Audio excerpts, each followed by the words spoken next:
I want to talk about John Lynch. For whatever reason, the safety position is neglected in the Pro Football Hall of Fame. I want you to see, broken down by positions, just how rare it is to see safeties in Canton. Got 32 running backs, got 25 quarterbacks, 25 wide receivers, but only 12 safeties. And when you do the list of players from the 90s and 2000s, one of the first names that comes up is John Lynch.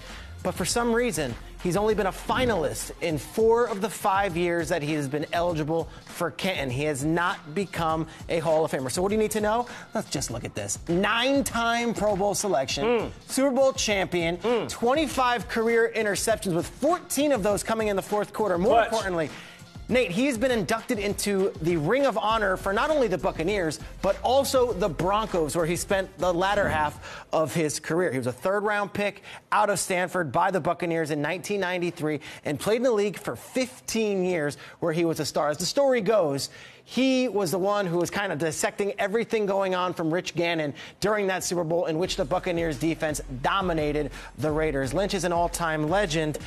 And if you don't want to hear it from me, I can go on and on. How about we hear about it from one of the greatest to ever play the game? This was a quote from one Barry Sanders 2 years ago to Buccaneers.com. John was as good as any safety I ever played against. He reminded me a lot of guys like Ronnie Lott and Steve Atwater. He was a terrific defender, a terrific player, a great defender, a fierce defender.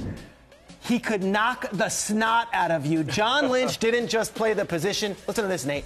He occupied a spot in your mind. Whoa. And you had to be aware at all times where he was on the field. Of course, we know he is now the general manager of the San Francisco 49ers. But when you want to talk about what we want to represent us as the NFL, John Lynch is that guy. He's all class, he's all American, and he's also all-world. A 2-time first-team All-Pro, a 9-time Pro Bowler, the best of his generation at the safety spot. After him came the Polamalu and the Ed Reeds and, of course, Brian Dawkins.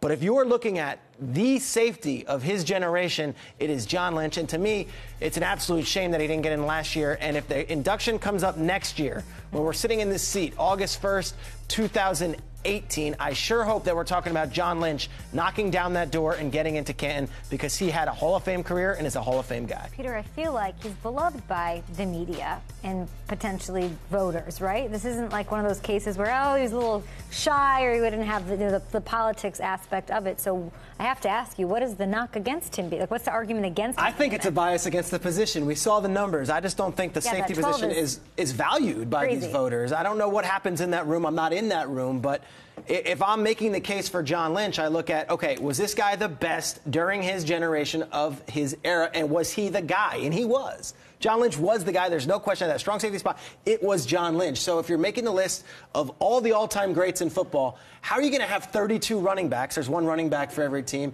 and just 12 safeties in the Hall of Fame. If you're going to put safeties in at all, John Lynch is the guy from his generation. When you look at the different guys that have came before him, and you look at the guys that have came after him, you look at Tatum, you look at Ronnie Lott, you look at Atwater, he was cut from that cloth. That was a different era of football then.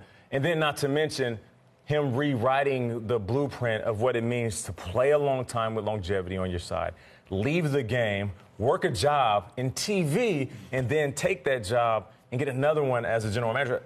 He's the guy that's continually rewriting his story in the chapters. They keep opening up, and we got to appreciate these guys while we're here. So you're right, he deserves to be in the Hall of Fame. And he could knock the snot out of you. Okay, we sat behind him at the NFL Honors Ceremony last year, and you know, all these guys are getting inducted to the Hall of Fame, and you wouldn't tell it from his face just how disappointed he was, and he would never share just how disappointed he was. I don't know if he's disappointed by it, but I think at some point this guy needs to get it.